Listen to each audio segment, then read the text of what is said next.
So.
Alex, Tiffany, we're good? Okay, thank you. Good afternoon, everybody. Today is Tuesday, September 2nd, holy cow, 2025. And this is the Cottonwood Heights City Council work session. And my name is Mike Wickers and I'm the mayor. Item 2 on our agenda today is a review of our business meeting for tonight. And we will start as always with a pledge of allegiance. I think we might be back to the council. Maybe we'll ask Councilmember Holton tonight to help us with that. We'll have a citizen comment period, and we just have 3 action items. First on the list is item 4.1, consideration of resolution 2025-64, bringing an appointment to the PTOS committee. And that gentleman is Scott Simonson. Anything you want to add, Jared?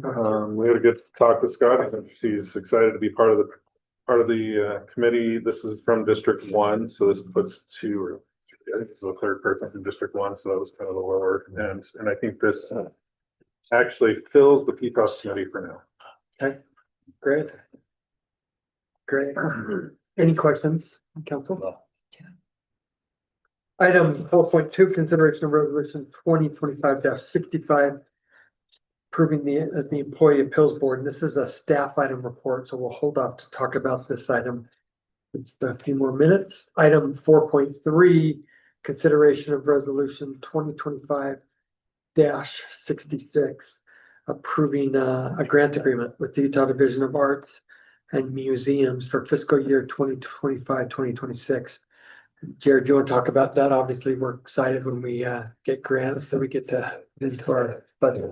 This is one we usually get annually. It helps pay for part of the art staff budget, or part of their salaries actually. So it's 3,800 this year. It's a little less than we expected, but so we're getting. What was the normal? I think 42 or 40. It's never very much. It's a small amount.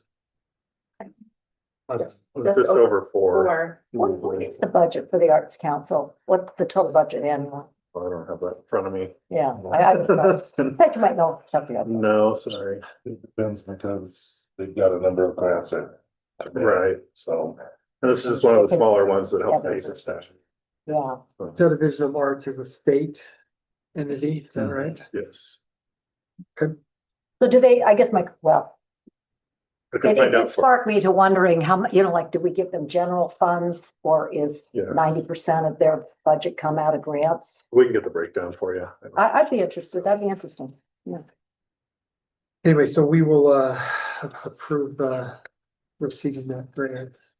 And then the last item is our consent calendar.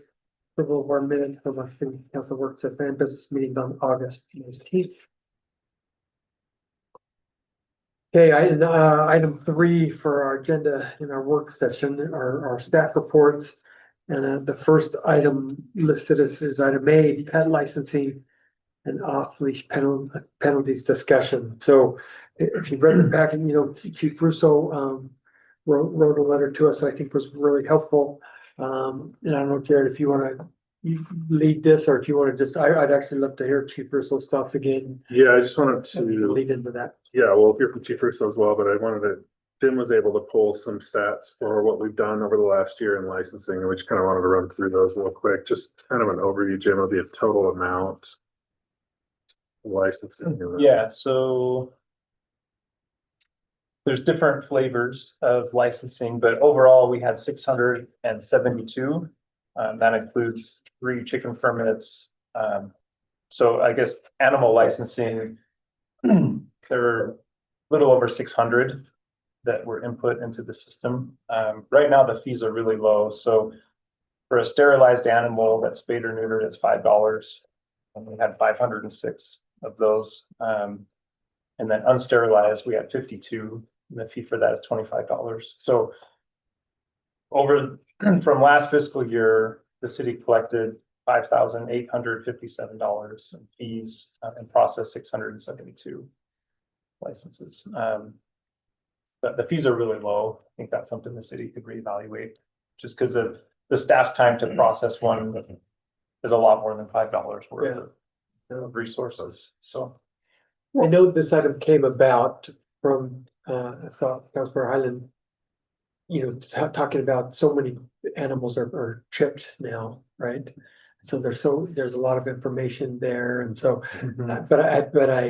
anyway, so I think it's a good one, but sorry, go ahead, Councilor. Well, it did make me think when you talked about the higher license for unsterilized versus sterilized, and I don't think it's a problem in Cottonwood Heights. In many poorer places and countries, stray dogs and the importance of neutering, both dogs and cats is pretty important. yeah. But in our city, do we have any problems with stray pets that create nuisance, or is that a kind of a non-thing in our? More than you'd think.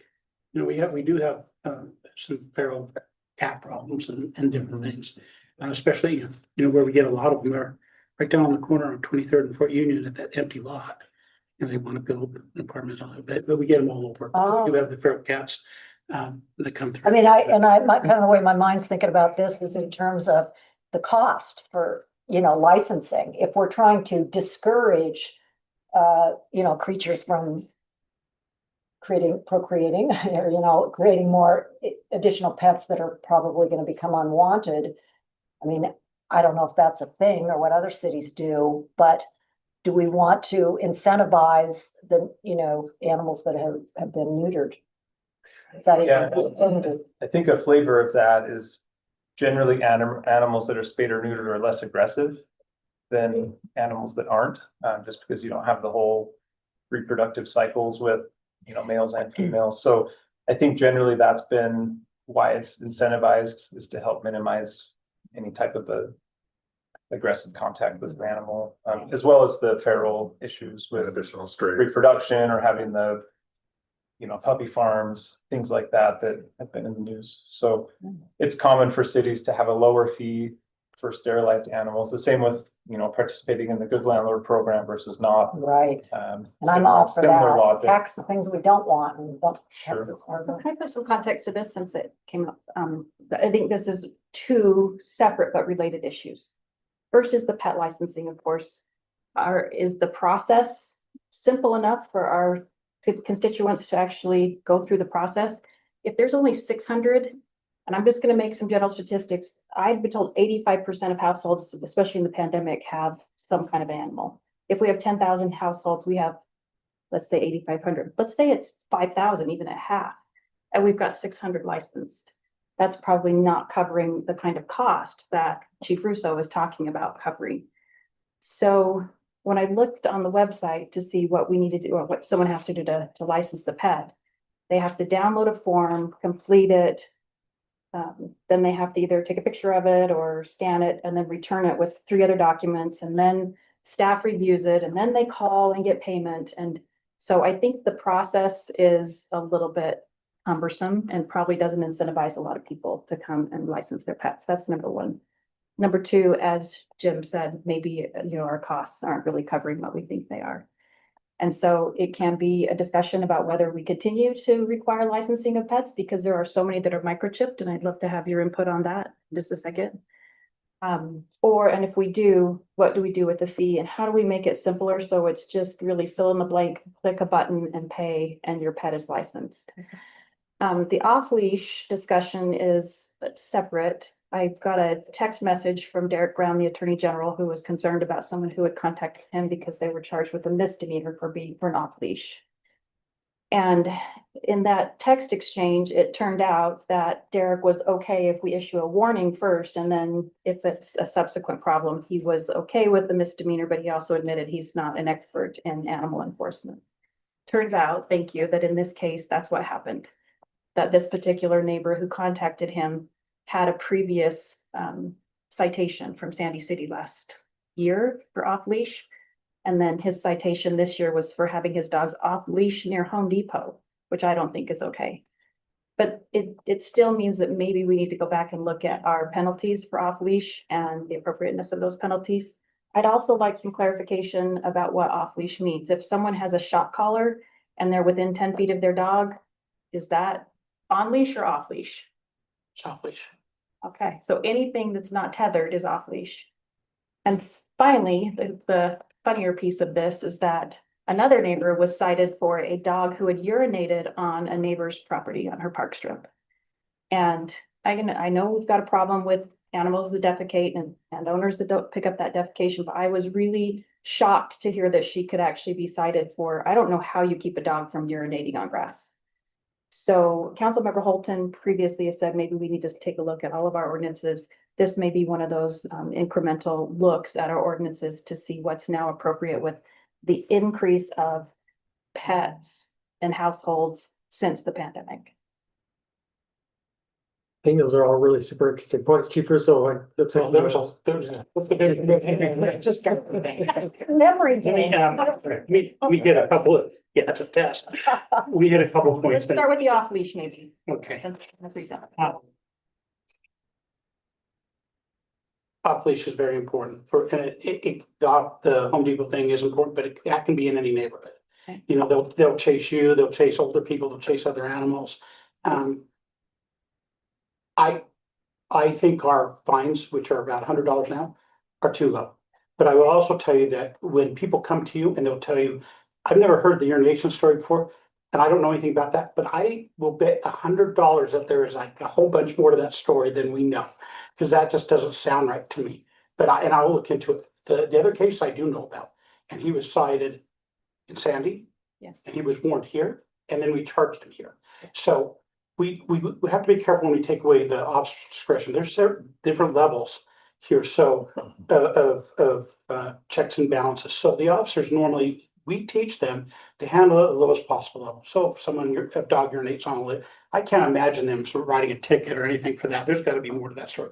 The off-leash stuff, usually they'll come and say, hey, you got to have them on leash. Half the time they're carrying them, half the time they don't have leashes at all.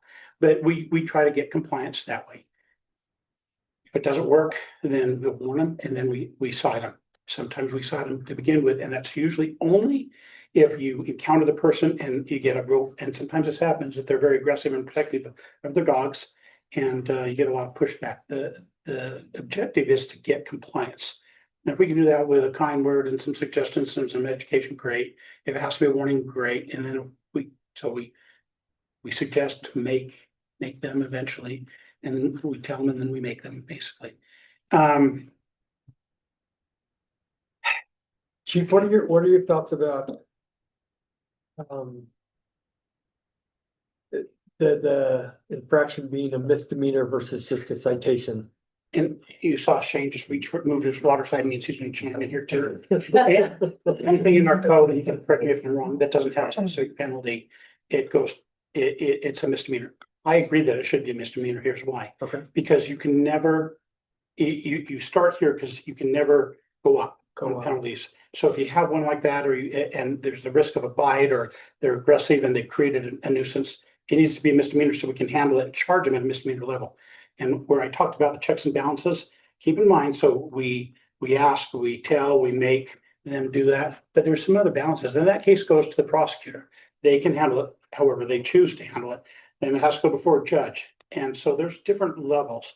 I feel pretty strongly that we need to keep it a misdemeanor. Most time people are great and they'll be in compliance, but if they're not, a dog bite's a serious thing. And you can hurt other animals, elderly people, children, and we get those. You just don't hear about them all the time. But so I hope that answered That's that great. question. Sure.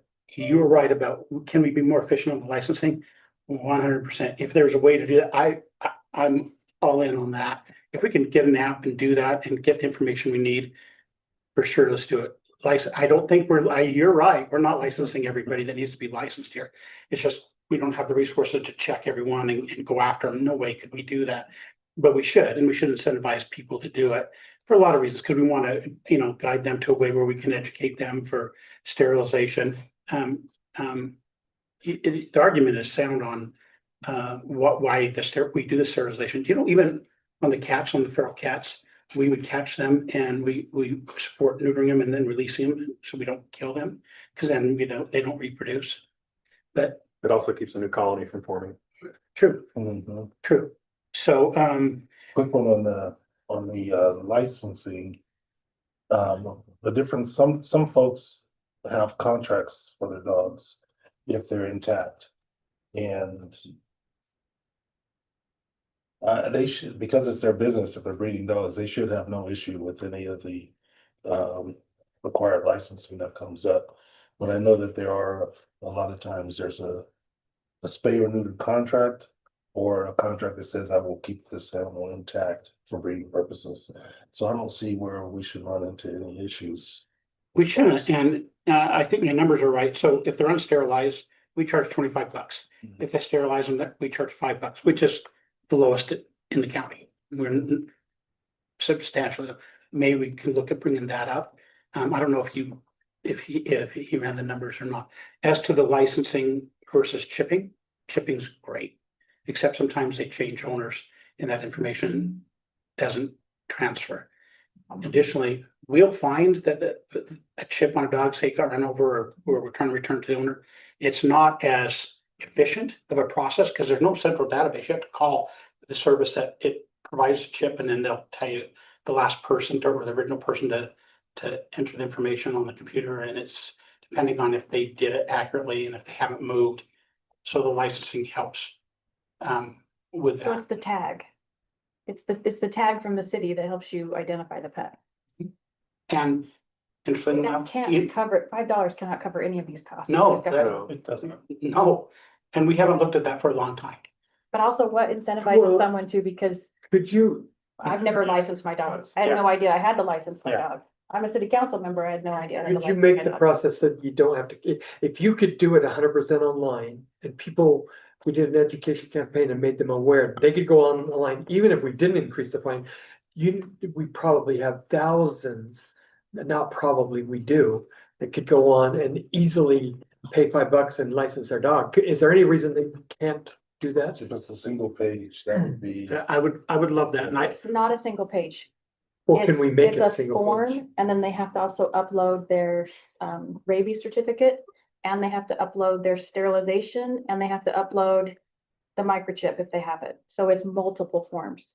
Only one for us, just filling out one form. There's then only just one form, attach but it. right now you'd have to print it, you'd have to fill it in and then take a picture of it and then upload it. So it's a multi-step process. Yeah. That's what Yeah. makes the process more I, difficult. I just want to say for Mike, you make it easy for your customers to do business with you and you make it easier to pay you. That is this fundamental business. And so I think right now there's a pinch. There's a Yeah, choke. the challenge now, I think, is we don't have an online platform that would facilitate this, that integrates with our accounting software. So I think the big cog in the wheel at this point is that it takes the staff, I don't know how many minutes, probably a half an hour per permit to collect all the information, process it, Mm. enter the payment into Cassell, file it.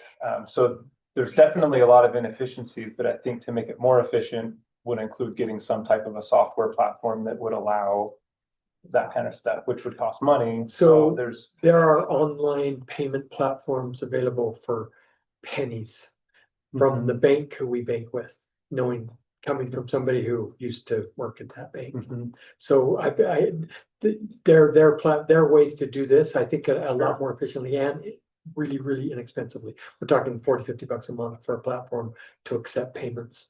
Well, it's also tying it into You our have to license do that, and then you database. have to keep the Well, you database. don't have to tie it in. It ends up being a hyperlink from our website that goes to a platform. I know, but once you receive the payment, then you have to tie it back to the animal and in an Excel spreadsheet. And so Yeah, the that, application, yeah. yeah, that can be done fairly easily too. We have time to bring up some more issues on this topic. Of course, we've I got, apologize, I was late. On the east side of the city, we've put an off the leash dog park. And I'm just curious if we've seen any impact to neighboring parks and certain behavior. For instance, Crestwood Park, tons and tons and tons of off the leash dogs. To the west, you got the tennis courts, the pool, and then if you go further west, it's kind of a dead open space zone. Obviously, that's county land and have to be convinced the county. But I've always thought, if you could just put up some basic fencing there and say, hey, people, you see like right over there, there's an off the leash area. You can take your dog right over there. My question is have we seen a change in any behavior on the east side of the city? The fact that there is an off the leash dog park so close that you're getting people utilizing that and not doing it in other parks nearby as frequently as they have before. Because my only thought is, for those that are on the west side of the city, it's so much harder. You think it's so far to go to the opposite side of the city to go there. But again, maybe it doesn't have an impact and people are just, Well, actually, Oblivious. before you joined the council, I brought this to the council, the idea of, just like they do at Bark in the Park, when they put up fencing for a certain area of Montview Park, and that fencing can be portable. And, I asked the question, we have a number of large parks around our city. And if it's a portable fencing, because one of the arguments against having a place within a park for the dogs is they tend to trample the grass and it's very difficult to keep the grass nice.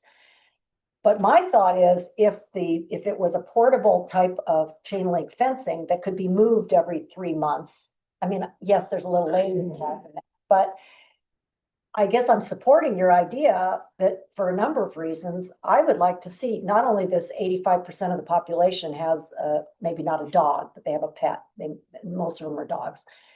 And having places nearby, because as wonderful as Ferguson Park is, it's not very friendly to walk there because of it wasn't planned to have access so that people from, say, west of Wasatch Boulevard can easily get there.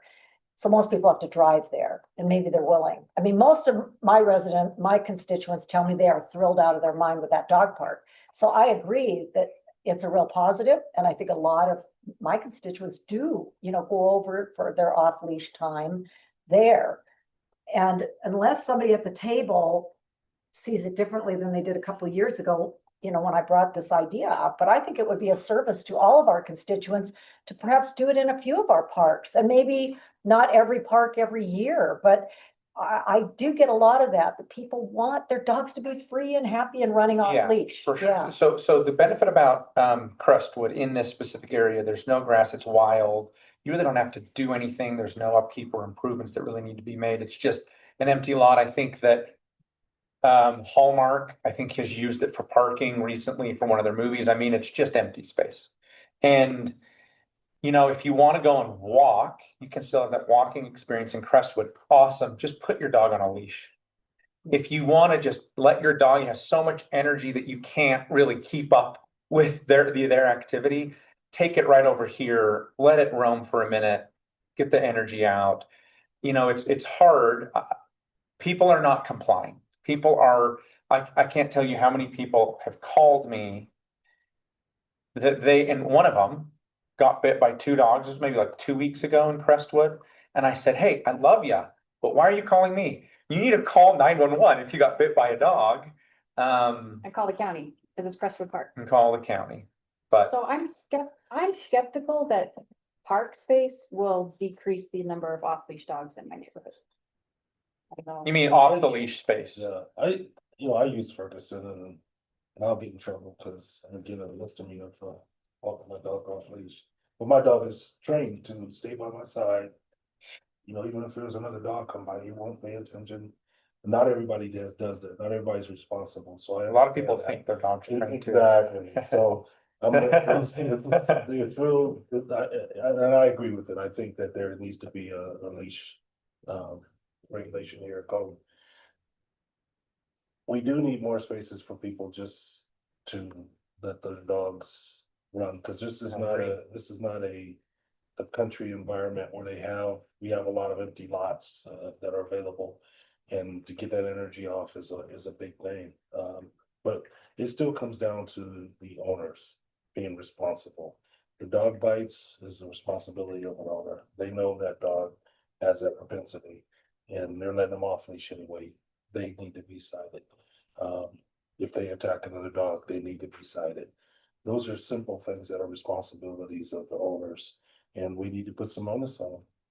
So Chief, I think you've done an amazing job in our city for many instances of crime. I think a lot of people know that if you come into Cottonwood Heights, Chief Russo is going to take these things seriously, and they don't come here for the most part, right? And I think obviously they're our own residents, and we want to be respectful. We don't want to put fear into them, but I would like residents to know, hey, if you have your dog off of a leash in Cottonwood Heights, it's going to be a problem. Because when I first got on the council, I got one call and I thought, oh, that's too bad. Then I got another call and I was like, oh, that's super sad. And another, and it's turned into a point where it's now. And then now I'm getting dog owners that are now saying, I'm doing it responsibly. How come they're not doing it responsibly? And it's now, I think, boiled to the point where there's needs to be something. And Matt, thank you for working with me on signage for some of these areas. They're beautiful signs. I don't know if it's changed behavior. Well, I don't think it has changed behavior, but still appreciate it. Something's got to be So done. there's a couple, Off leash, we're okay then. We're with warning, and I want you to know, Chief, too, that Derek specifically said warning and then throw the book at them. So we're doing what he wanted, and I think we're okay with this. The pet licensing, I'm not sure where we are. so yeah, I was just gonna say there's 2 issues, pet licensing and off leash are separate. So pet licensing, so I've gone back and forth a little bit on this one. And one of the things that Chief Russo mentioned in his letter that makes a lot of sense to me is families don't always stay together. And when somebody puts licenses the dog, or animal, that animal goes with whosever name is on the pet license. That's how the courts decide whose dog it is, or animal. Really? Well, obviously the courts could go either way, but when we initially give the dog back, It is, it's just like a kid. yeah, and they treat it like that, but it helps us mitigate those when we're called, because you'll get a domestic and the center, the domestic is the animal. And so it helps, and they're not married, it's just people who know or live together or friends, and they fight over animals. But I mean, Like the licensing helps. It could even go down to Something you who was never the would've thought of, person huh? that paid the fee on their card at City Hall, right? It shows that they were the one that paid for it, meaning, I mean, I've watched Judge Judy. So I would be in favor with the council. I'd be in favor of the council doing two things. Yeah. I really think that we could create a system that's easier. I agree with you, Councilmember Hyde. We could easily get thousands of people to register their dogs with not incurring much more staff time. If we make the process of an editable PDF online that can be paid for.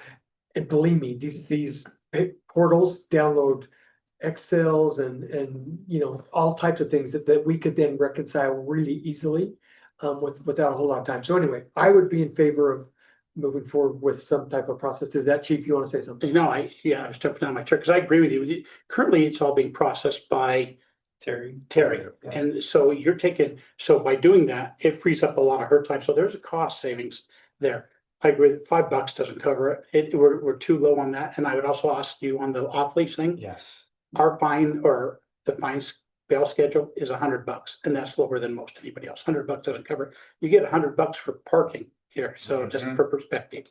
So I would ask you to consider raising both fees. Or to have a tiered fine schedule where the first offense is $100, second offense is 300 or whatever, so where it's still escalating. But I think one of and I failed to mention this earlier, is a challenge with the online portal with animal permitting is we have to verify the vaccination and the rabies certificates before they can pay and be Is issued a that city license. policy or is that The rabies certificate's a state law, so we have to ensure that they have their rabies. Still You staff. don't want to Staff take time. payment for anything until you're ready to. So that's been a challenge. That's hard to monitor that someone's uploaded a valid rabies certificate before they pay, and that's something that we've done manually. I do think there's a lot of room for improving the efficiencies, and that's something that we're going to explore. So I think it's still a good idea. We just have to think through the mechanics of how that could be handled. Well, it does make me think if they're asking for 3 attachments, one of which is microchipping. If Chief Russo has indicated that the microchipping isn't particularly helpful, plus if their animal is gonna wear, a leash that is an Tag, issue yeah. from a tag from the city, then why even ask for the microchipping? Well, just for clarification, I believe in microchipping. I love it. My dogs are microchipped.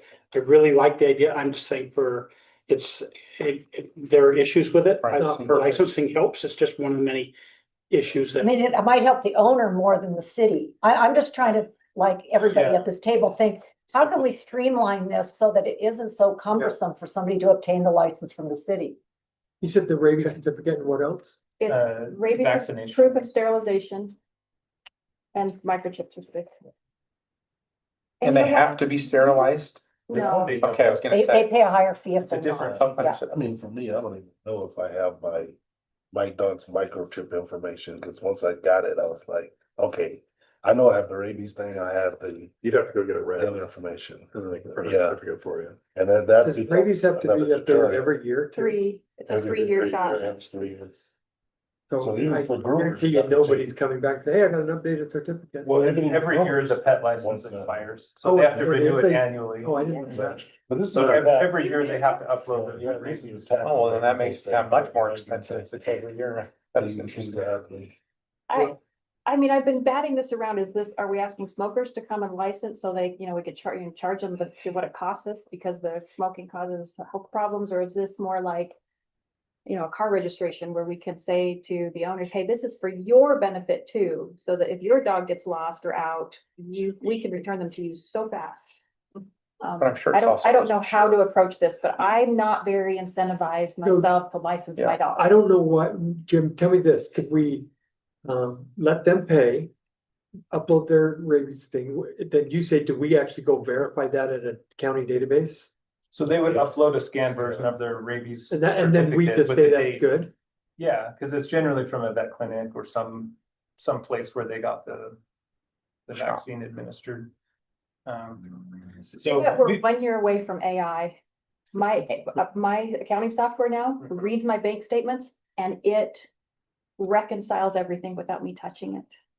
I bet we're that close, and sorry, I mean, I might point at you, but remember in the retreat where I said we need some money to upgrade what's happening, software, processes in our city?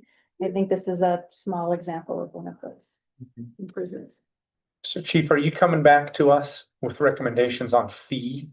I can do some comparisons with other cities and that we can work together in what you suggest. Fair? yeah, And can you pay and then refund if, I mean, how many times do you think you'd refund, whereas you just go back to the owner and say, hey, this rabies certificate doesn't pan out, can you give us another one? The problem with having somebody pay before we approve something though, is that they take that as approval. That's with permitting, that's with anything, that's kind of why we have that standard, but. And you can't be very clear, it says, you know, payment, we're taking payment, this is an application, you'll be notified when it's approved. Cause I just applied for permits for a deck at my home but you and I could did get- fill it all out.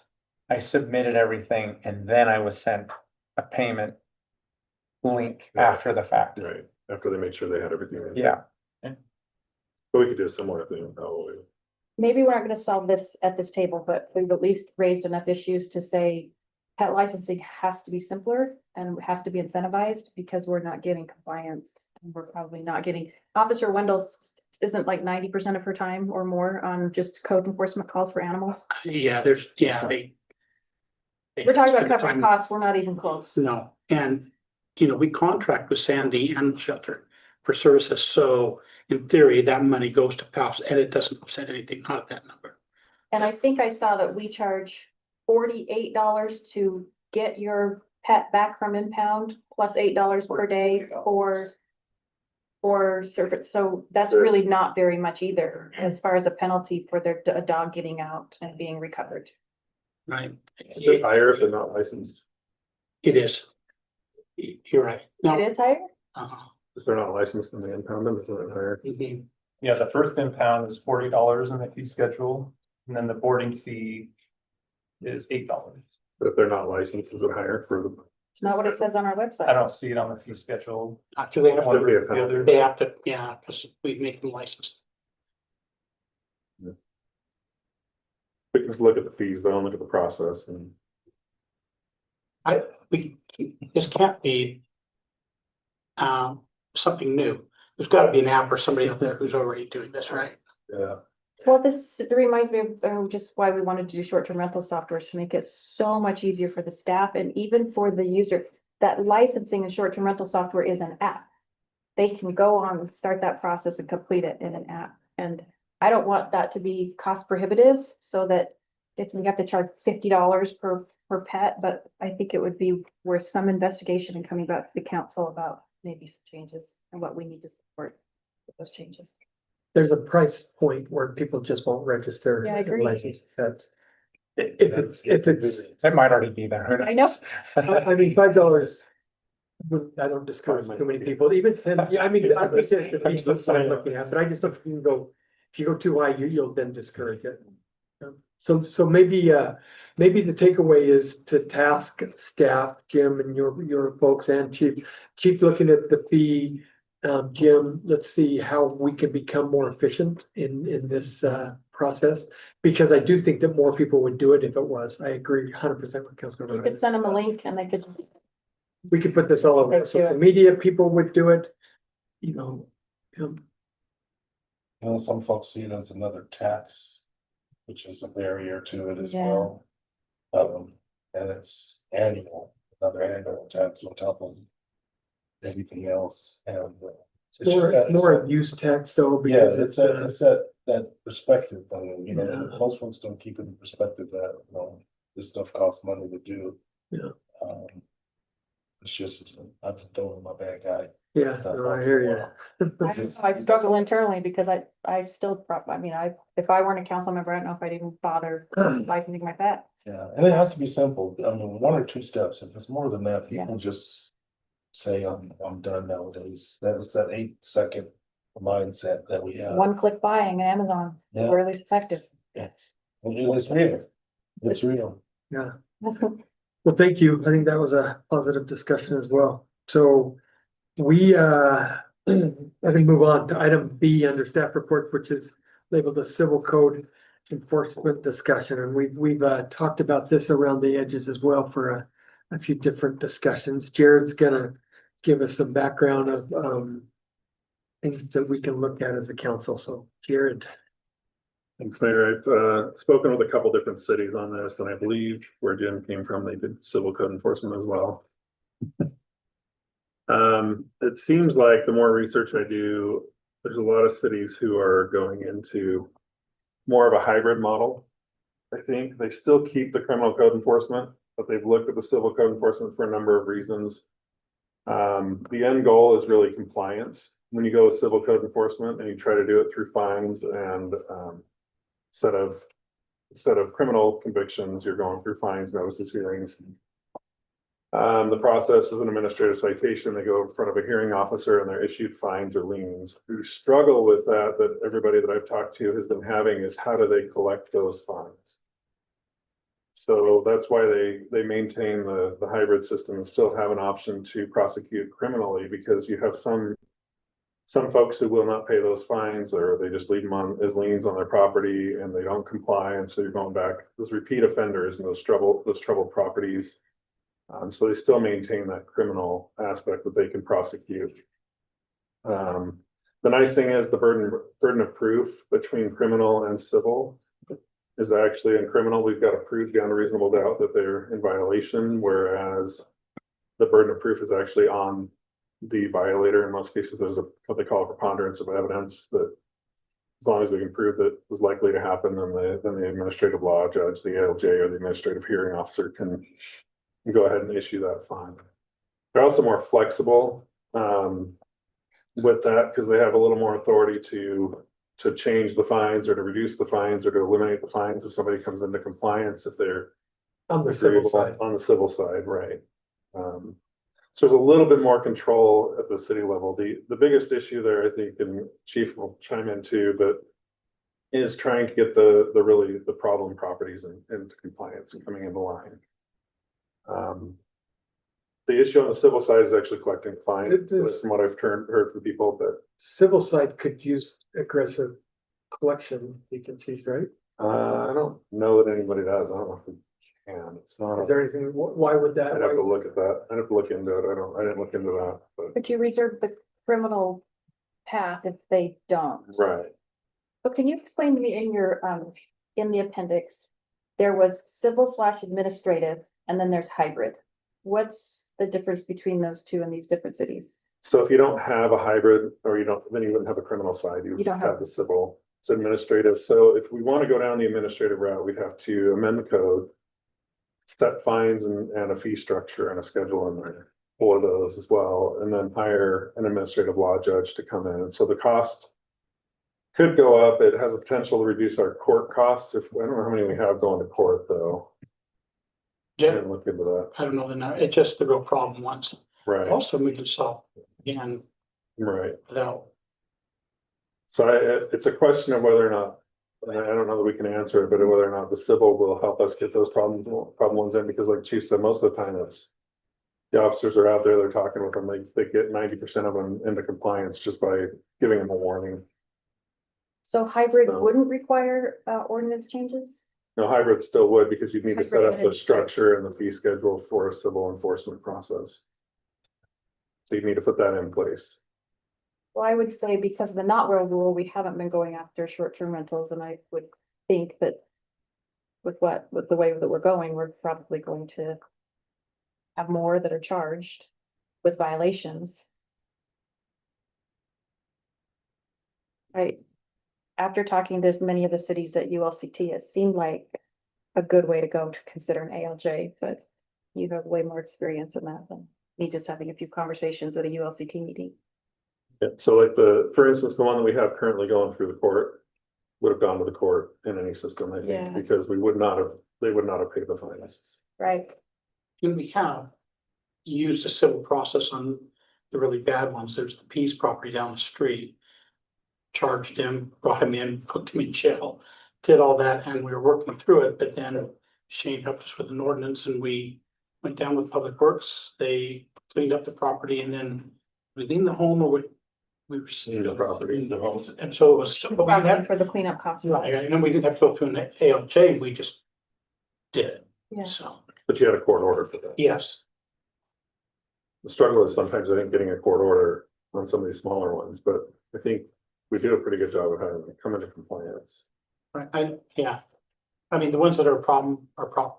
And the only thing in my experience that works is the hammer. Otherwise, most people are great. If you just want them and work with them or get some people, you have to find resources and orders and you find a church that they belong to and they help you clean it up. There's a lot of remedies to these things. And the ones that just choose not to and want to push back, then I don't know, they put it in front of an ALJ or get them to strongly worded letter is the same as the risk of Chaplain.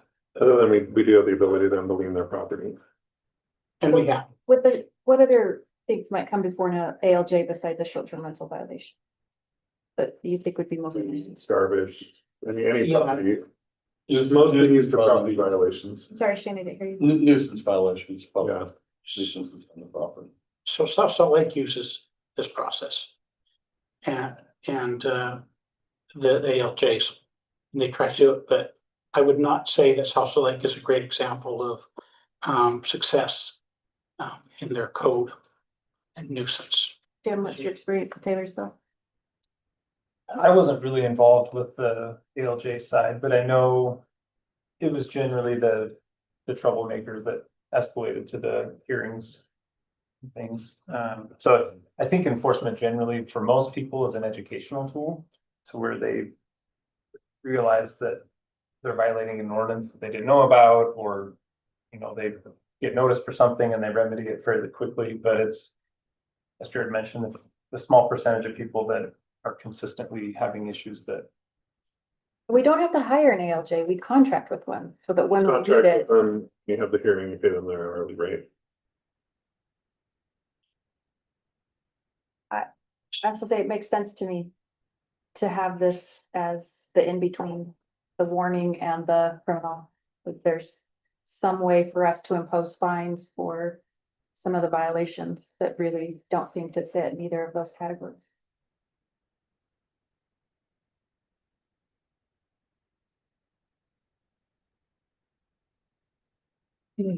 But another thing we could do is, we've got the short-term rental software coming, we could use this as a test case to see how many people really do come into compliance without having to have a civil penalty or criminal penalty. So does staff have a recommendation? Chief, do you have a recommendation? Jim, you got it? Mine would be, you have to keep the criminal side of it, just strictly civil. if Correct. you want to try I civil. agree that. Correct. I think we're all. I agree with him. I don't know how many will have come into a civil case, though. Well, you're gonna have to have the That's resources to there, put them there, Right, with code enforcement and. Well, so let's get some other thoughts from the council. Just remember that All our- this case that you our- talked about too was on 9 years in resolution, right? The one on 2700 East, These case? yes. Yeah, yes, but now we have tools that make it a little faster, and I don't know, to be honest, that it's completely remedied, because it's starting to build up again. Would an ALJ have helped us with that?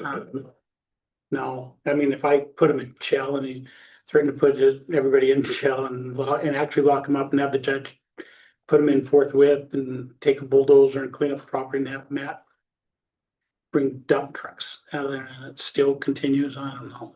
So it's your worst cases, which is the true. Sandy told me that it's really 2 or 3 violators a year in their short-term rental. They really have to throw the book at it. Otherwise, they have pretty good compliance. And I think you're if the ALJ thing is geared more towards short-term rentals, I would say, now with your software, maybe we should give it a go with the way we're doing it, now that we can identify them.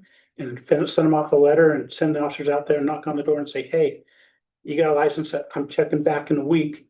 And if that works, then it's a win, right? Yeah. And if not, they aren't gonna respond to an ALJ. I say beside them and put them in the court, but that's my perspective. Maybe she has something. I agree with them. Yeah, I think that's working, that's making the system work. We're being proactive that way with that system as a backup to help. You're right. We didn't know what we didn't know Exactly. until her software. Well, I think we need to keep that civil side in this, no matter what, because there's gonna be something big that happens, Criminal. or the criminal side, I should say.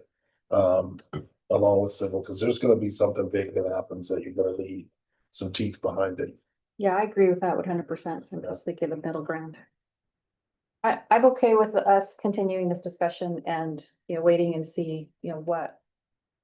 If software can bring into compliance 90% of non-compliant, that's a pretty good batting record.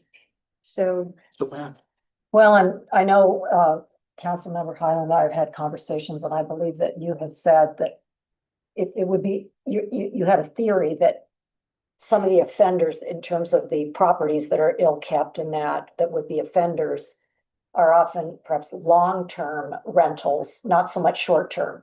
Because we have to remember that the bread and butter for a short-term rental owner is they get a 5-star rating.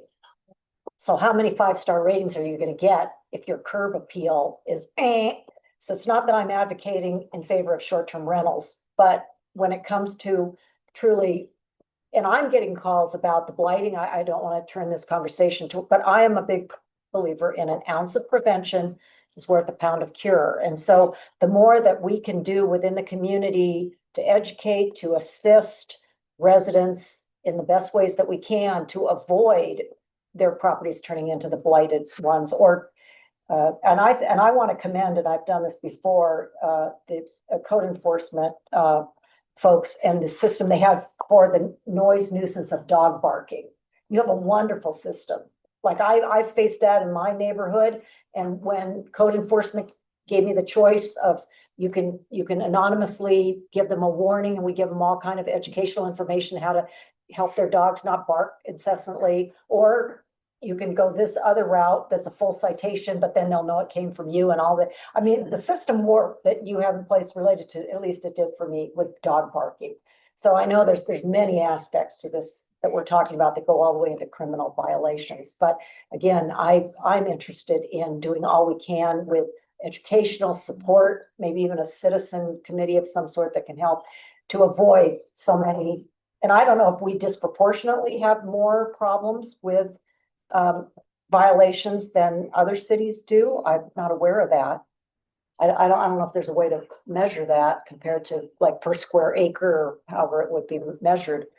But so those we can talk later about long-term licensing, like long-term rental licensing. Many cities do it, require it. We don't. That's probably a separate discussion, but a good one to probably have at some point because of the blight. And I have to license all of my properties in Provo, and I get in big trouble if I don't. So I'm incentivized to do that, and that's for another discussion. Chief, the process for nuisance violations, we get a call and we go and look at a yard, for example, that's not being kept. And so the ordinance officer will go and knock on the door and cite them, warn them, give them a time frame. What's the process? It could be any of the above, but there are a lot of variables that play in there. So you knock on the door and you might be surprised. Sometimes that's a 75-year-old person there who can't do it or don't have the means to do it. And so you can check with family, church resources, and sometimes you can fix it. Other times people just are pushed back and say, it's my property, I don't want to do it. And so then you have to draw a line and say, here's your warning, I'm coming back in a week. So I can't give you a black and white, here's what we do answer. That's where the discretion comes in and the good judgment. And so So let's say you give them a week, come back and they haven't done anything. So at that point, you would cite them, give them a citation that they would have to go reconcile with the court. basically, yes, yes. Okay. And then it's, We try to give them more than one chance, so, Right. yeah. but then it's dependent on the court, the judge to determine what the fine, if any, will be or what the remedy is. If they don't show up, they'd get a warrant, is that right? That's right, but we've run into other problems with short-term rentals where we take them to the courts and they don't feel as strongly about it as you do, so we don't get the results of it. And that's where civil might be helpful, but again, if they're not gonna pay it, they're not gonna pay it, you'll get it when they go to sell the property. Through a lien, So I thought, and it won't stop the bleeding. going back to this short-term rental discussion, I thought part of our challenge is a very lenient court. The courts are lenient, Yes, a court is lenient, not all of them. yes. Which makes it inviting to have a civil process because we wouldn't be as lenient. I'm not sure the outcome would be different, except that you'd be able to lien the property and maybe. It would be, again, it would be trying to collect the fees and to make it a punishment instead of just part of doing business. So, we invited the prosecutors to our police banquet. Do we have the ability to say, hey, we would like this to be taken more serious in our city? I think that discussion would certainly be helpful, and you have great prosecutors who would love that engagement with you, and I think we should have that discussion. Especially when you enact new software and come up, because I'm only as effective as the whole team, so. I think that's a great idea, so we should do that. Okay. Okay. So we are, action item, we'll kind of evaluate how the software goes. We'll let that kind of get implemented first and then we'll revisit it. Does that sound good? Yeah, I'd like to leave it as an option on the table for future discussion. Great. Thank you. Great, thank you. Item C. Jared, you're a busy man today, so we're, Push most of it off, it's okay. is an employee appeals board appointment. So, and this is actually currently in code. We just don't have somebody, but I'll let you get the. Yeah, and the reason it's a staff report is just to give you an update, so because it's something in code, but it's kind of new, that we're gonna implement, so. The city code requires that we have an employee appeals board, which consists of one person, so that's why it's called a board. But it has to be in place, if an employee appeals any disciplinary action per the state code. The issue that Barbara and I talked about was that if anybody appeals any of those decisions, we have 10 days to respond, and currently we do not have an employee appeals board. So the code allows us to actually have the manager to have basically a list available. So that's what we're bringing for you tonight. Is Shane reached out to 3 very capable attorneys. The code requires that they are certified by the state bar and in good standing. So he reached out to three who agreed to work with us and gave us their rates, and we'd like to recommend those tonight, that they get put on this appeals board. It's good for 4 years, I believe, Shane. And then we'll need to renew it again, but we just need something in place in case there ever is an appeal. We don't have anything pending. We don't have anything we're anticipating. Just want to make that clear. That's why it's a staff report. Yeah. If you have any questions about what it is or. Would Can this we get the apply names to of those police individuals? and civil, so sworn and civil? Yeah, they're in. Cause what, have we had, appeals in the past? I didn't come across I any. don't remember any. Are there names in there? So one, yeah, so they're in the resolution, but it's. Frank Nakamura, who was Murray's city's attorney for a long time, and he's currently acting as our one of our Appeals appeal officer. hearings. Yeah, officers currently. And another is Ryan Luce, who is South Jordan City Attorney. He's a very capable fellow, in my opinion, and always gracious about helping other cities. And then the third is, remind me, J. Richard Baton. yeah, Catton Baton. Rich Catton. And he's been a municipal attorney for a long time, and he does this work for, I remember, I think Taylorville is one, several cities. He does various types of work for various municipalities, including employee appeal board. I think there was an appeal years ago, and I think I think the code was changed at that time because it involved the board of employees instead of somebody who's certified, and this actually is nice because it pulls the employees out of it. There's no pressure, no bias in that. Could we put into an employee contract that this step is required? Other than, or can they just go to court anytime? Because that's what they've done. Employees haven't followed this, right? They've gone to court and sued us over disciplinary reasons. Could we put into the contract that this step is required? We're required by statute to provide an employee appeal board to hear certain types of appeals when somebody is discharged wrongfully and various things. I think that they would have a direct right to go to court if they are alleging discrimination and a few things like that that aren't really covered within the gambit of this employee appeal board. And most of our employees don't have employment contracts. So Yeah, that's another thing. Right. In fact, Jared is the only one with the contract. We could make Jared do it then. I'm at will, so it's. So we're gonna vote on this in our action items. Any questions before we move on? Okay, thank you. Item D is an issue we've probably all heard about, which is a curfew. And specifically some issues we've had over at the high school in the parking lot. So we're gonna let Jared give us some background information on this as well. Yeah, so there's been some additional information that's gone around and that's been great. Our current code sets the curfew at 11, correct me if I'm wrong, but 11 o'clock for minors under 16 to 18 is 1 a.m. A lot of these calls have come in after that, even that time. So I know some of you have had conversations with members of the school board or with people at the school district. I've had a conversation with Susan Edwards talking about the possibility of a gate, like they've installed. Is it at Corner Canyon? Corner Canyon, yep. They've had other issues with that. So this is really just a discussion as to how we want to work this. I think, are we talking mainly the school district here? I don't think anybody's really talking about changing the actual curfew hours, unless I'm wrong. But I think we're really talking about the issues at the school and how we want to approach the school district on this. So I'll just open that up for conversation and I think it's noise disturbances.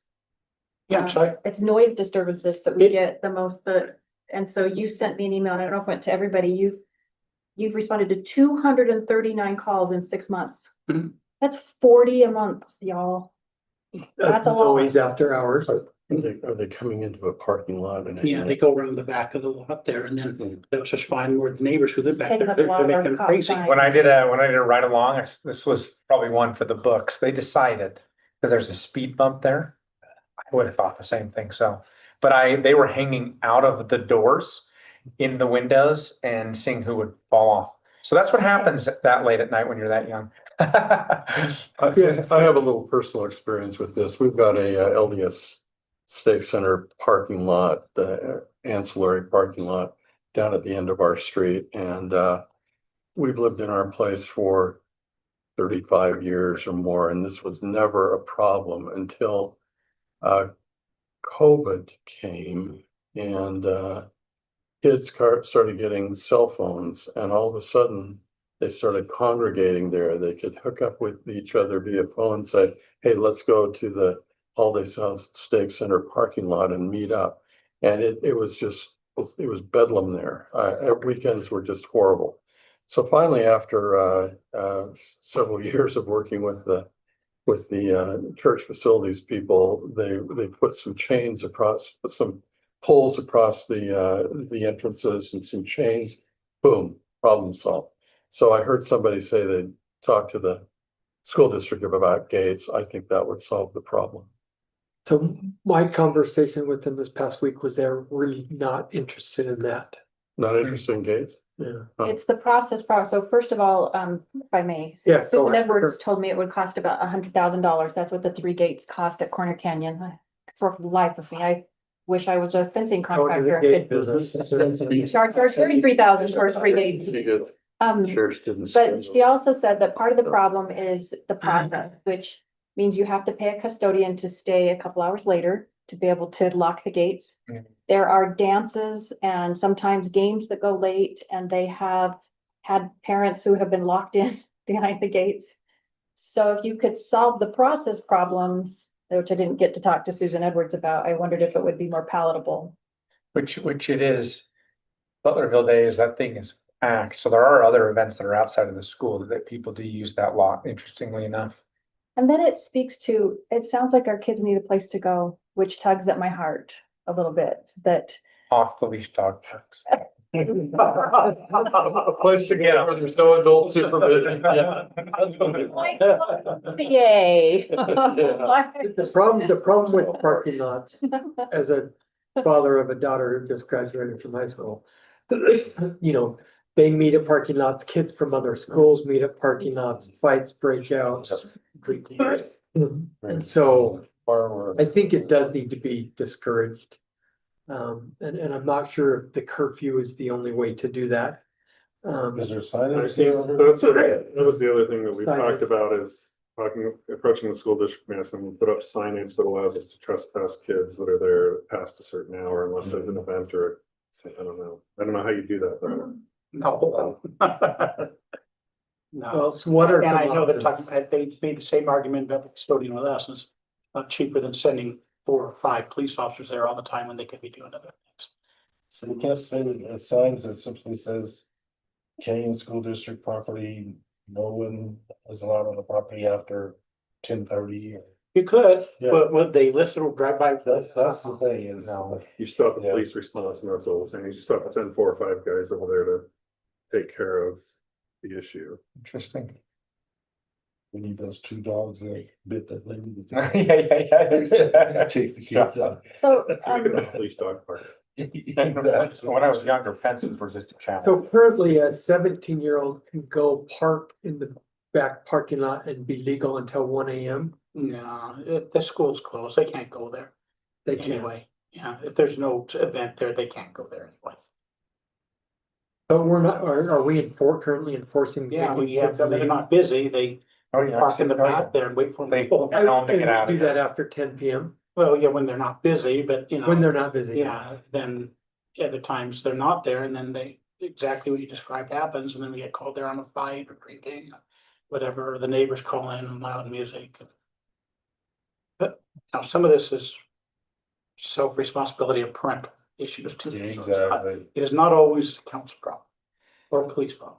I agree, but I also have had constituents and, you know, these are the neighbors that are closest that are also asking for us to mitigate some of the traffic volume and speed problems. And so I know it's the beginning of school. It probably escalates because it's the beginning of school again. But I think we probably owe it to these residents who bear the brunt of the traffic volume and the noise problems to offer some kind of mitigation and remedy. How often do they run into traffic issues? I live across from school and doesn't last long. So if we You let do get them, the speeding still. Yeah, that's what they're most concerned about. the If they're not gonna put a speed. fence there, If we are they can't mitigating put a it by, gate. we already are doing that. That's the tricky what, part. is there any other thing we Yeah. can do? Mm, It's their problem to solve, to be honest with you. And it's- Yes, Well, doesn't it become our problem with the noise? yeah, and so I'm not appreciative of their lack of response, because there's a cost issue to me when they. Would it be a matter of just gating off that back lot and not the whole parking lot? They Or that's still still have be an access issue? through here, right? Unless they. You mean back where it dumps into, Yeah. certainly help, but then they're gonna make the same argument. I gotta have a custodian come close it and open it, and people get locked in. I'm okay with that. Just give us a key. We'll come let you out if you get locked in. But to be honest, chief, to your point, you're saying, you know, they're saying it costs. But It costs again, us, we are, Yeah. it's costing us a lot of money. A lot more. And when I than- did the ride along, there were multiple stops there. Well, don't they still have their security people that go around to the schools as well? I don't think so. I know what you're talking about. I haven't seen them for a long time. I don't Yeah, think I they haven't have seen them them for a anymore. long time either. But they used to have security people that would patrol the schools. They go from school, goes campus to campus. And check it out, because that would be something if they're still allowed for them to lock the gates. Well, But then they have to do it first thing in the morning, well, the custodian can do it in the morning. you're 100% right, and keep in mind, when we've had a problem in our parks. And we've had to put gates up there, the city is responsible for hiring somebody to go, and I can tell you who they are, and we've hired them, paid them. They go across the street because they live in the neighborhood, and they lock the gate, unlock the gate, and they handle it. It's our problem, because it's our property. Yeah. Well, they have the gate at Bella Vista that they were locking. That's And exactly what I'm talking They, about. they don't do it anymore because nobody wants to do it. Uh-huh, It stays open now, so. but we don't have the problem there as much, do we?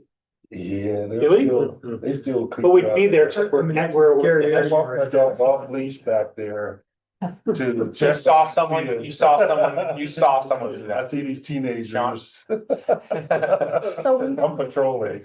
we have a wonderful advocate in our city, Amber Schill, who could take on this responsibility. Susan Edwards is involved, and also the director of high schools, I know, is involved. So to your point, we need to make this their problem and push for a resolution. I'm looking at you, you carry this title. I'm looking at most, right, most high schools I'm thinking of, right, they aren't. They're open park, pretty much, Yeah. pretty much all of them are, you know, and I'm sure they're thinking, So are you saying push the school district to do more? Okay. How many Yeah, we can do calls, that. how many calls were in your email, chief? You've had over the last year? I'm sorry? How many calls? 339 in 6 months. is what- Yeah. 39. I can get, she might have sent me an update on, but I can get breakdowns on. And that's what they just for are. Brighton High School? Is that just for Brighton High School? In 6 months. That's 40, average 40 a month. Yeah. Now they include other things like we'll get called there on report or to solve different things and not just noise complaints, but a lot of resources that, because simply the presence there creates the problem that we have to handle some other time. Okay, no, well, we will, make that an agenda item for our next meeting with Canyon School District. So, no, Great. appreciate that. And we'll, okay, thank you for that discussion. So you might notice our staff reports lessened. We had some cancellations of a report and some other things, so we might have a bigger break between our work session and business We meeting can than drag this normal. out. But our last staff report anyway is item E, which is a flash vote discussion item. So as you know, we get 6 votes or opportunities to question our residents about items, and we've done one, and so we're probably ready to do another one. So we thought we'd bring up the topic. So Jared, go ahead.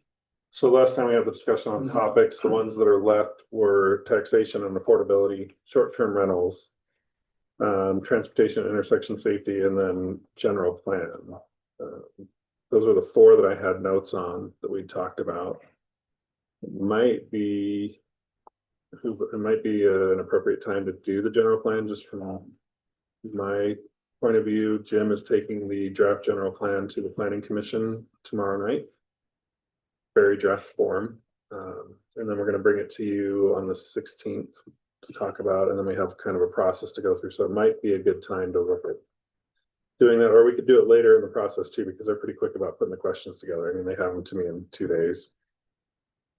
So if there's another topic that's more pressing, or one of these or another one that you've got, open. Either that one or the short-term rental. If we're getting, what's the timing on the software? I think that one. Yeah, software- we had we just- debated that, and I was wondering if maybe we should wait and see the dashboard, because one of the things that they told us is look at the dashboard, see where the problems are. And I thought after we had that information, that might inform the questions. Okay, So I just got the invoice, so I imagine they're starting. okay. And because I was thinking the same What you thing, pay? Yeah. Make it even done. why don't we do a short-term rental, but that's why I wanted to defer that. So maybe keep in mind, I think that as we've tried to engage residents to sign up and to answer the surveys, we need them to be relevant and not just fluff. So otherwise, I think they're gonna go, oh, this I isn't agree. important to me. So I think we need one that just said that hits home and is important and matters. So find an issue that is important to them. Good point. And I don't know what that issue is. Well, I It's a do. lot of. What's that? It's the speeding and unsafe intersections. That's what my constituents tell me. They want slower speeds. because the associated danger and noise is driving them crazy or they feel unsafe and the intersections, they feel our cars are moving fast through them. There's cars running red lights. So it'd be interesting to find out if this is a citywide pervasive, sense of danger and nuisance, or isn't it? So why not advance that one? And I don't, and I think that, I don't have an issue with that. I would, so I would need really defined objectives for what we're trying to find out. Are we trying to find out if people think our speed limits are too high? Are we trying to find out if, are we trying to, do we want our residents to buy off on, hey, if we create traffic issues by slowing speeds, are you okay with that? Are you okay with it taking longer to get somewhere and creating traffic issues by lowering speed limits? Anyway, I don't know if that makes sense. I think this is a great place. We've got a lot of time today to define what we're trying to get. Well, I know that it's often considered leading if you give you give any, leading question toward a certain outcome. But on the other hand, there is statistical evidence, within the Safe Systems for All, the Federal Highway Administration. There's a number of sources that cite, if you do this, you get this type of thing.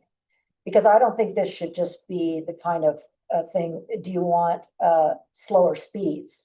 Well, why are you asking? Or, I think we have to be careful that we associate that, to get more safety, it's shown that slower speeds yield less serious injury and death. So here's the issue. To your point, we know that lowering a speed limit sign doesn't slow drivers down. They drive as fast as they feel comfortable.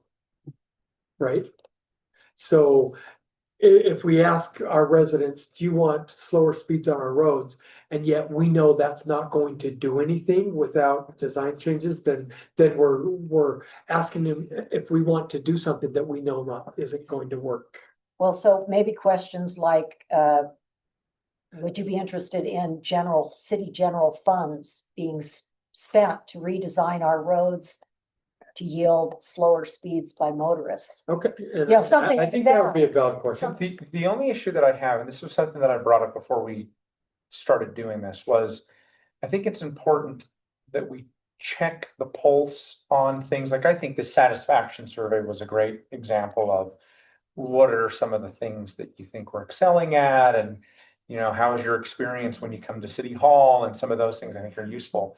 The issue is when you start diving into a lot of these policy specific areas, is whatever result happens one way or another, if someone on the council's more geared towards X and it goes their way, or it doesn't go their way, you end up using this kind of snapshot sample to help drive policy, which, sad to say, District 1 was not great at filling out the survey this last time. And, I don't want policy decisions to be made or pushed for when there really wasn't real legitimate input that was thorough and that really seeped into all of our districts, right? And I know that we can always caveat that and say, this is just insight, this just helps us. But I also know that we may use it to say, well, as you see, 80% of XXXXX. And so I just want to be super careful that when we go down this path, I think all of us are in tune with the people in our districts. And I think that's our job. And that's the most important thing that I don't want to take away from that. And so I just want to be cautious. Remember, data informs, it doesn't decide. Did you read the comments? There was a gold mine of comments. It was given great. it. No, I did. Yeah. Especially on recycling and trash. And Yep. wow. Like some of those Pretty decisions, amazing. hey, you would save $2 and whatever if we did every other week for recycle pickup, or some of those things that are more insightful. I feel like surveys on those type of things that are less,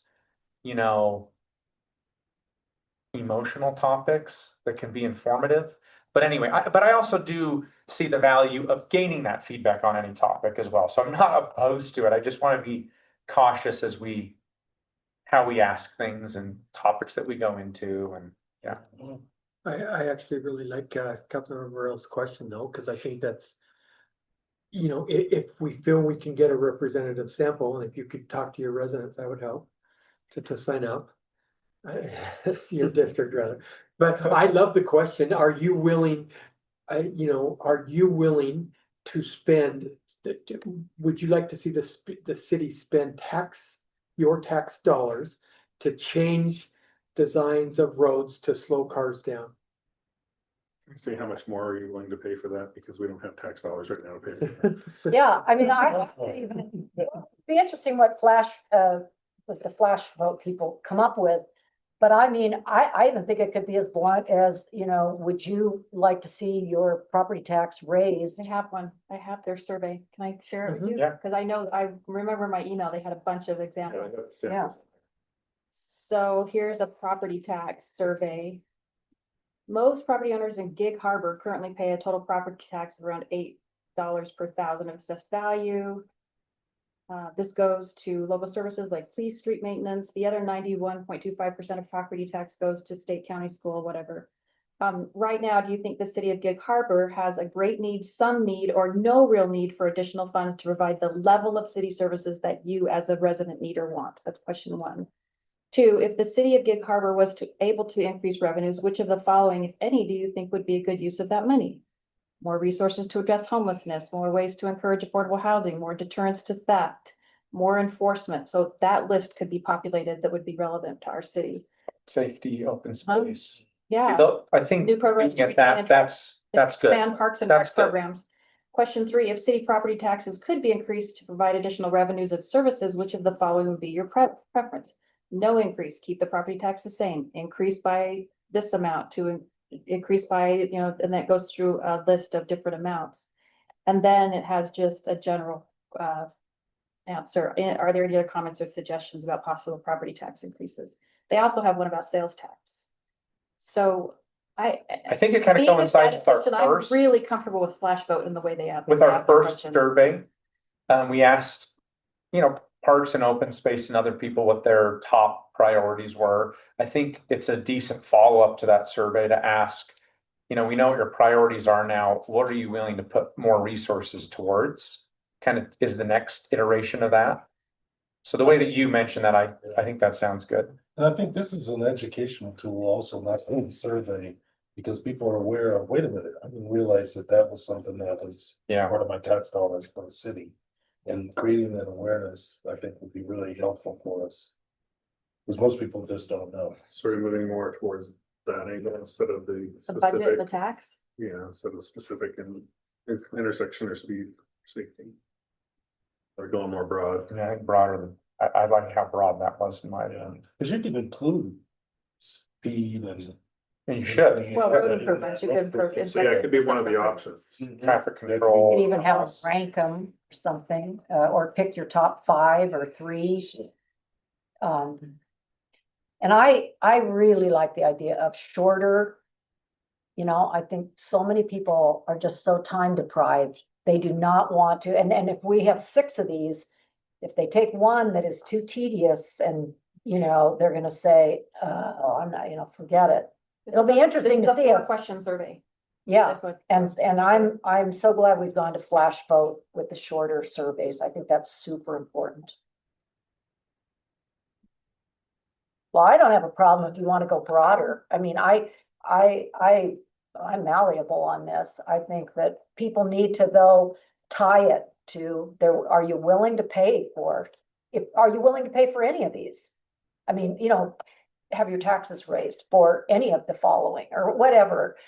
Because we have to show that we don't have it in the budget. Like, I can't tell you how many people call me and they're like, well, why aren't those police officers patrolling Creek Road and Wasatch Boulevard SR 210 and Danish and 3500 East, and and they're just pounding on me. And I'm like, well, we did hire 3 new traffic officers, but it's up to the police department where they are positioned, etc.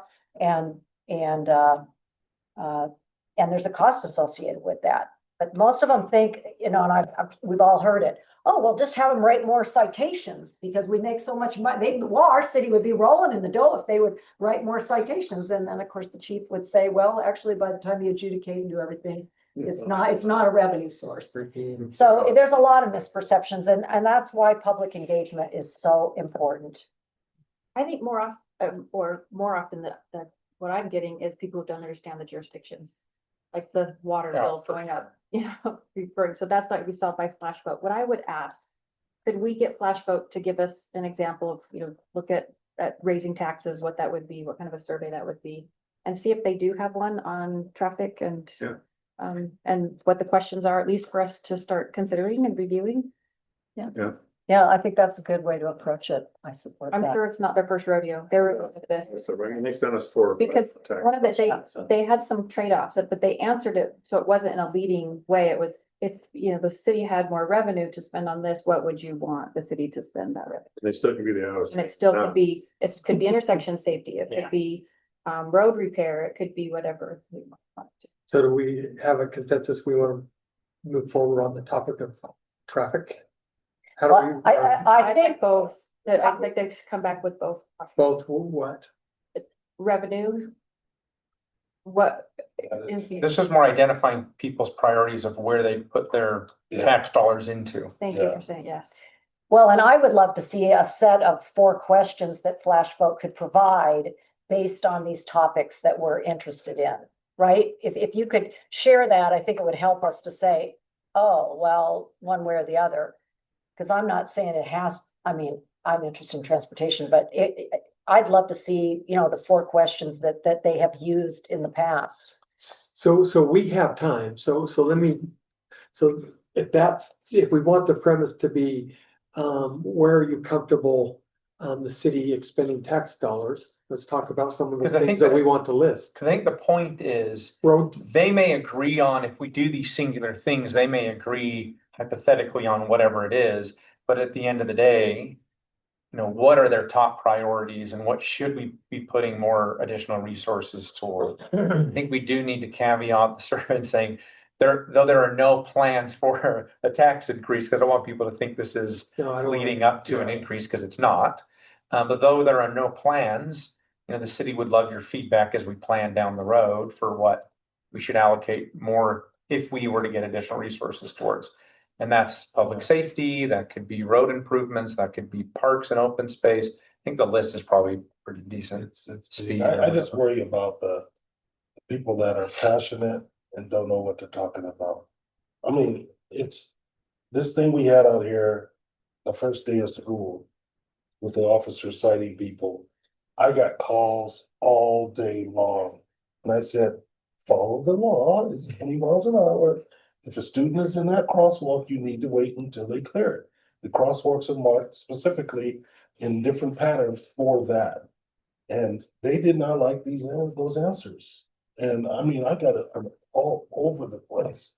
And I said, folks, these are the laws. This is not me, you know? Especially child safety. Yeah, and I mean, it's, they, even though they know that they're wrong, it's an inconvenience. Yeah. And they're upset. I don't want that conveyed in the surveys. That's what I try to avoid. So do we want You know them? what I'm doing. We didn't get that much in the last survey, or the only one done.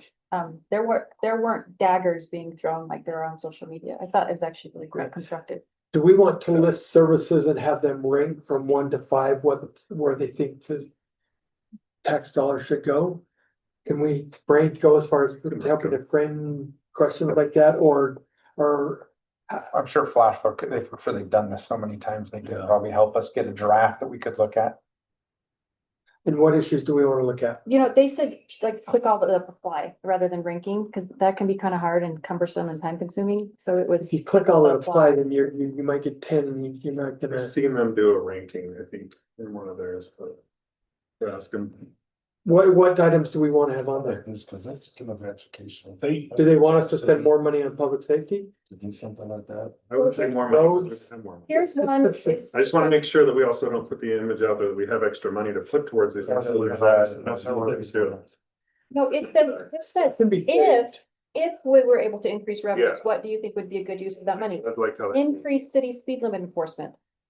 Faster street repaving and maintenance, develop and maintain more trails, parks and open spaces. New programs to retain and attract local businesses and You probably So have it's to- actually you probably pretty- have to rank this though. well, they didn't hear and you get a good distribution. But I'm, oh, I see, It it went it away. went away, Oh, but I hypothetically. of Yeah, course it did, because I touched it. Okay. I want to rely on Flash Vote to give us some examples and then we can tailor, like, I don't think we're gonna say more resources to address homelessness. but if you did because we top don't- three, you know, just like click the top, your top three, it'll allocate on, You yeah, could do that. yeah. No, I would be okay with that too, top three. More ways to encourage affordable housing options. I mean, you know, just try to hit the things that we think are most important to our residents and ask them what's important. I think with what we have. Power to do. Exactly. Well, remember, Woodford did a survey, right? And they kind of did this, if we increased by this much, we could do this much more. Would you Yes. agree or disagree? Yes. And that's actually one of the questions here too, is kind of incremental, how much more would you be willing to pay? And it actually kind of helps them understand, because you know, with statistics, if it's a 200% increase, well, that 200% might be $3.20. And so, phrasing the question the way they have is increasing your tax rate from $1 to $1.30 per 1,000. I I think, still don't want to bring up the tax issue with us just completing that bond last year. I think the timing on that would not be. one thing advantageous we for could us. do is once we gather this data and we see if there's some topics that are, let's say the desire is super high, but yet we're underfunded, which could happen. That situation could be, we could then in the future go and say, okay, we know the data, we know from the first survey, kind of what your priorities that you look for your city to do. Then, you know, hypothetically, if there was revenue, what would you want us to put more resources towards? Down the road, you could then really be specific of, you know, for 25 cents per household, yada, yada, yada, whatever it is. If we're sensitive on the specifics of a tax increase right now, we could dive into the specifics later. Yeah, I think I like that, just something general to get the feel for the direction folks are gonna go in. I'm just reading these responses to any tax increase should be voted on. You should already have a massive increase for the drastic value increases in our property values. Use the money more efficiently. You don't need more money. People will need to move soon if you keep raising taxes and especially water fees. So you're gonna get things all over the board. And the hardest thing is that a lot of residents don't understand is that's not, you know, the increase in their home value, that's not how it works. Plus, the largest, I'm not picking on the school district, but It is. these other increase, it's the school district and then the county Yeah. and we haven't. Mm-hmm. Some of our We're most gonna get informed more. residents don't understand truth in taxation, so It's it's, tough. I called the county and asked them to send me information on how to explain it in an article. I have yet to receive that information. They're still figuring that out, Yeah. how to explain it. They have a so video, but not. It's hard. we do not want, so maybe bullet point, we absolutely do not want this to be framed as we are going to raise taxes, Yes. so let's make Get clear, we're gonna raise. triple star that the questions need to be, we are not looking for more revenue. But where would you like us to spend current revenue, current resources? But where do you wanna take? it Or your from? priorities. Well, we have But they don't really priorities. look at it that way. No. It's their priorities. Just saying, where would you, yeah, okay. No. Maybe they don't Yeah. want us to spend We it on would- roads anymore, Matt, and they want us to. No, it's spend not it- much. Yes, it does. Well, Days has to be in there. That's specific to us. Yeah. Things, community events such as Butlerville Days, community block parties. So refining it. and it's also hard because if you do ask additional resources, right, like with the Butlerville Days question, you may say, it's good as it is, we don't need additional resources for it, right? depending on how you think of it. So if you just ask for priority, how would you prioritize your tax dollars? Maybe, because again, additional funds I could like be, that, Jared. Did you hear that? How would you prioritize your tax dollars?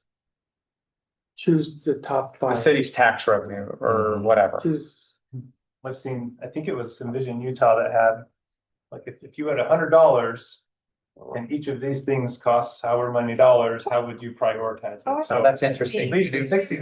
Yeah. I think I filled that out. That helps people understand there's limited resources and they have to pick. The $5 is like, it's nice, but There's trade-offs. yeah, involved, that's interesting. Jared, I remember seeing a question, I just can't find it. I know Flashvote had something with that. Because it is. I mean, when we think of things in relative terms, budget for Butlerville Days is vastly different than our budget for the police department. Yeah. So if you want to slash Butlerville Days, you're not having the same impact that they can. And I'm not suggesting slashing the police I department think at we'd be all, surprised how close we come to revenue neutral with Butlerville this year. except they don't do a full cost center, so I would be happy to talk to you about that. And then for sure, I think we should say, do you appreciate your police or firefighters more? He missed that. None of the police or fires in that. Sounds like firefighters. The overtime's not paid through the, Well, if you're Not being the honest, budget. it's costing them up there.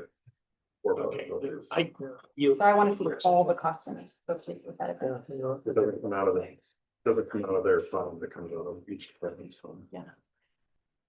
but police gives us a cost of what it is to. We have a staff code. Not an Butlerville annual Days. report. We're gonna pull it off this year. It's fascinating. Yeah, so. Okay, any other things that we want to put in that we think are, I think you get our overall spirit of what I think we all have an overall agreement. If you do the dollar idea or you do the prioritize, or if we, I mean, maybe they can give us advice on, They've done a lot of these. They've done a lot. Yeah, Yeah, so- I think they're pretty good at it. They're the experts. Nice thing is we're not trial and error city for it. I think we're the size of city to be the trial and error city. and then, so what's the process, Jared? I will reach out to them tomorrow and have them start drafting something for us that we can take a look at. We buy our next meeting, we might go to school. So we'll have some soon. Okay, I can just email it out too. Since the Brighton High School was on, that I should have asked for a follow-up council meeting, could we address some of the traffic issues? If that wasn't actually on the agenda today, traffic issues around Brighton High School. around. curfew stuff. No, It's, Is that what you're talking about? um, Oh, just overall traffic. right, Okay. and the noise and the speeds and, because I know that wasn't part of the agenda item, could it be for a future council meeting? Yes, for sure. We can put it on next one.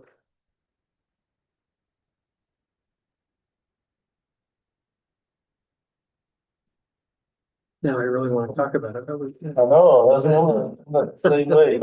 I'm holding my time. And we have time, though, we just do it, even if we can't, so no, that's But I didn't know if that was in the realm of the curfew, but it seemed like it was kind of outside of. kind of outside.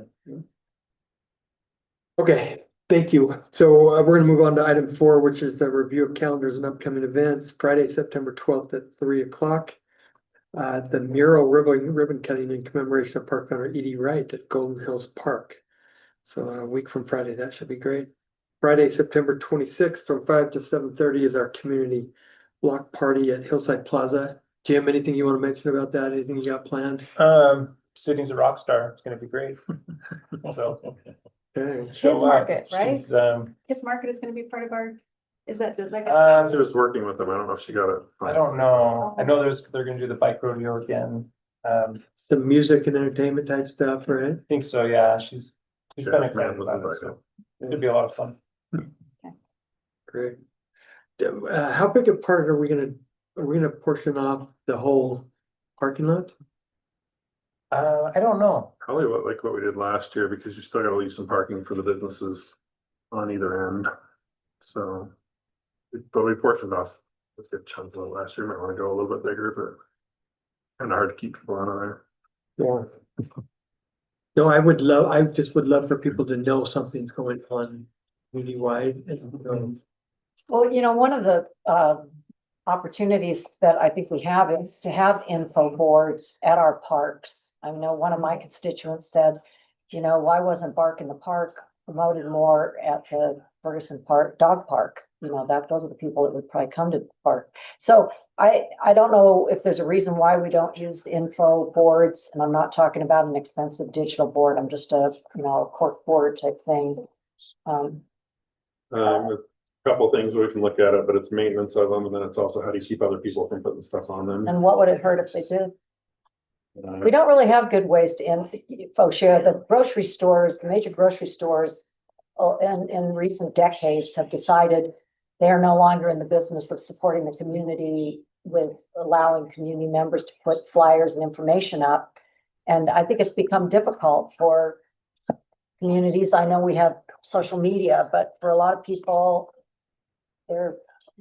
I think it's, well, that's what I'm saying. I think in recent years, it's just because of all the scams that have happened, all the QR codes that are misleading, just different things. How do we control that and how do we maintain? You add one group, you've got it, one group might be offensive to their neighbors, one group might not. Freedom of speech. Freedom, yeah, you add one, how do you police that? That's the other. I know what you're saying, because they've disappeared from the grocery stores too, and I'm guessing it's probably for a very similar reason. Cause you never know what somebody's gonna put up there. And it comes back to you. And it doesn't mean it's a city thing. Well, Come back to us if there's some divisive language or something that's up there.